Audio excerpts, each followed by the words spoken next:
Assalamualaikum warahmatullahi wabarakatuh. Perkenalkan, nama saya Dimas Satya Putra dari kelompok 5 dengan NPM 2357051017. Di sini saya akan mempresentasikan tentang membangun Pradiga Islam IPTEK dan pendidikan anti korupsi berwawasan modernisasi beragama dan bela negara. Subbab A. Memahami konsep Islam tentang iptek, ekonomi, politik, pendidikan, anti korupsi. Konsepnya, iptek adalah singkatan dari ilmu pengetahuan, teknologi, dan seni. Dalam pandangan Islam, iptek merupakan hasil olah pikir dan olah rasa manusia. Kebenaran iptek sangat relatif. Integrasi iptek dengan semua agama merupakan suatu keniscayaan untuk menghindari proses sekularisasi, yaitu pemisahan antara doktrin-doktrin agama dengan pengembangan iptek. Iptek dalam Islam selalu mengutamakan kepentingan orang banyak dan keselamatan bagi kehidupan manusia. Iptek dalam praktek mampu mengangkat harkat dan martabat manusia. Karena melalui iptek, manusia mampu melakukan eksplorasi kekayaan alam yang sudah disediakan oleh Allah. Ekonomi, segala bentuk transaksi yang berkaitan dengan produksi, distribusi, dan pemasaran barang dan jasa yang mendatangkan keuntungan finansial itu merupakan kegiatan ekonomi.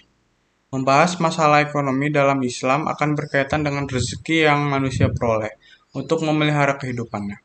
Dalam pandangan Islam, rezeki itu terkait dengan hukum kemutlakan Tuhan, seperti tercantum dalam Al-Quran surat At-Talaq ayat 2-3, hukum sebab akibat alamiah surat An-Nisa ayat 32, dan hukum sosial surat Al-Ma'un ayat 1-3, dan surat Al-Hasyr ayat 7. Dalam Islam, ekonomi ialah berkorban secara tidak kikir dan tidak boros dalam mendapatkan keuntungan yang layak. Politik yang dalam term Islam disebut siyasah, merupakan bagian integral atau tak terpisahkan dari fikih Islam. Salah satu objek kajian fikih Islam adalah siyasah atau disebut fikih politik. Fikih politik secara global membahas ketatanegaraan siyasah dusturiyah, hukum internasional siyasah dauliyah, dan hukum yang mengatur politik keuangan negara siyasah maliyah. Pendidikan anti korupsi. Korupsi terjadi di hampir semua daerah di Indonesia, di semua level dan di semua segi kehidupan, dengan beragam jenis, modus, dan kompleksitas. Perilaku koruptif telah merasuki semua elemen bangsa. Muara dari persoalan korupsi adalah hilangnya ketakwaan seseorang, sehingga nilai-nilai anti korupsi seperti jujur, peduli, mandiri, disiplin, tanggung jawab, kerja keras, sederhana, berani, dan adil dari dalam individu. Maka dari itu, pendidikan anti korupsi adalah sebuah gerakan budaya dalam menumbuhkan nilai anti korupsi sejak dini. Subbab B. Perspektif Islam dalam mengimplementasi iptek, ekonomi, politik, sosial, budaya, dan pendidikan anti korupsi. Perspektifnya, iptek dalam kacamata Islam tidak bebas nilai, baik secara ontologis, epistemologis, maupun aksiologis. Dalam kacamata Islam, sumber ilmu itu terbagi dua. Pertama, ayat-ayat Qur'aniyah. Ayat-ayat Qur'aniyah adalah wahyu yang Allah berikan kepada Rasulullah, termasuk dalam mushaf untuk kemaslahat umat manusia, Al-Quranul Karim. Kedua, ayat kauniyah. Ayat-ayat kauniyah adalah alam semesta sebagai ciptaan Allah yang teliti dengan paradigma ilmiah dan menggunakan akal yang juga ciptaan Allah. Ekonomi. Tolok ukuran Islam atau tidak Islam sebuah sistem ekonomi adalah riba dan garar atau spekulasi. Di dalam prosesnya, tolok ukur lain adakah garah dan darar merugikan orang lain. Dalam niat dan akadnya, Yafii Antonio, seorang pakar ekonomi Islam, jenis-jenis riba sebagai berikut: riba gard, riba jahiliyah, riba fadil, riba nasiah. Perspektif politik dalam Islam harus didasarkan atas prinsip amanah, adil, merdeka, dan setara. Politik harus dibangun di atas dasar kemerdekaan dan kebebasan rakyat dalam berserikat, berpolitik, dan menyalurkan aspirasi. Politik harus menjamin hak dan kewajiban yang sama bagi semua warga negara di hadapan hukum dan Tuhan. Pendidikan anti korupsi. Poin utama yang harus diupayakan dalam mencari upaya yang sungguh-sungguh agar pendidikan Islam menjadi pilihan utama bagi kecerdasan kehidupan bangsa. Al-Quran dalam membangun kualitas sumber daya manusia yang berkualitas dengan cara mengaktualisasikan nilai-nilai Al-Quran dalam sistem pendidikan Islam. Said Akil Husain Al-Munawar menyatakan, Al-Quran sebagai petunjuk atau huda, penerang jalan hidup atau bayinat, pembela antara yang benar dan salah atau furqan, penyembuh penyakit hati atau syifa, nasihat atau petua atau mauziah, dan sumber informasi atau bayan. Al-Quran tidak hanya menjadi petunjuk bagi suatu umat tertentu, melainkan petunjuk yang universal dan sepanjang waktu. Subbab C. Menggali sumber historis, sosiologis, dan filosofi tentang konsep Islam mengenai ipteks, politik, sosial, budaya, dan pendidikan. Historisnya, ipteks berimplikasi terhadap kemajuan politik, ekonomi, dan budaya. Hal ini secara historis dapat dilacak ketika dunia Islam unggul dalam iptek. Pada masa keemasan Islam, kekuasaan politik umat Islam semakin luas. Zaman keemasan Islam itu terjadi pada masa kekuasaan dinasti Umayyah, yang berpusat pada Damaskus, Syria, serta pada zaman dinasti Abbasiyah, yang berpusat di Baghdad, Irak. Akar-akar kemajuan yang dicapai umat Islam memang telah diletakkan dasar-dasarnya oleh Rasulullah.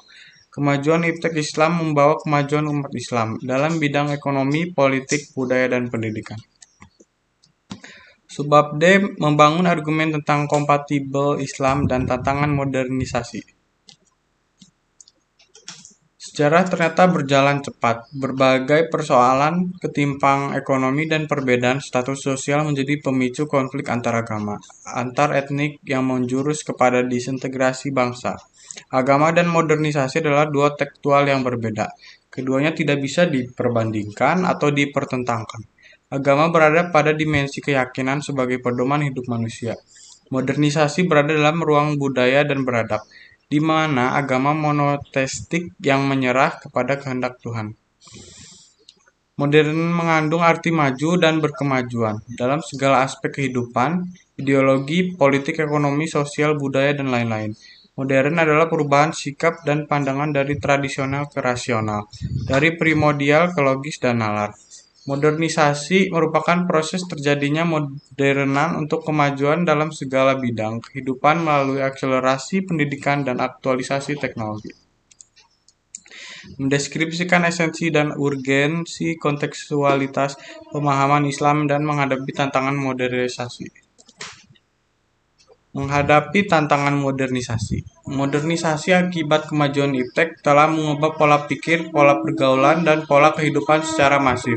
Industrialisasi dalam produksi barang dan jasa di satu sisi meningkatkan kualitas dan kuantitas barang dan jasa yang diperlukan masyarakat.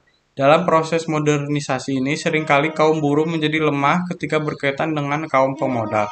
Ketidakharmonisan antara dua pihak ini seringkali menjadi pemicu terjadinya adagium di masyarakat yang kaya semakin kaya dan yang miskin semakin miskin.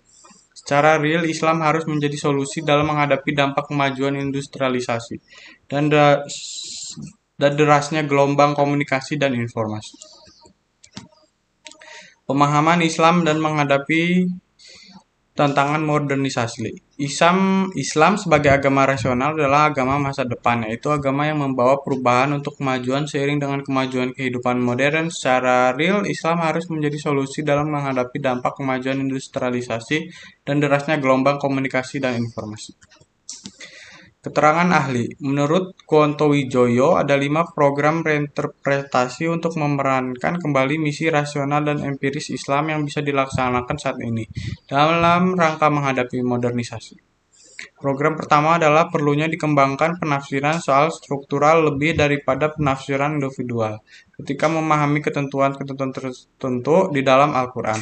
Program kedua adalah mengubah cara berpikir subjektif ke arah berpikir objektif. Tujuan dilakukan reorientasi berpikir secara objektif ini adalah untuk menyuguhkan Islam pada cita-cita objektif. Program ketiga adalah mengubah Islam yang normatif menjadi teoretis. Program keempat adalah mengubah pemahaman yang ahistoris menjadi historis. Program kelima adalah merumuskan formulasi-formulasi wahyu yang bersifat umum menjadi formulasi-formulasi yang spesifik dan empiris.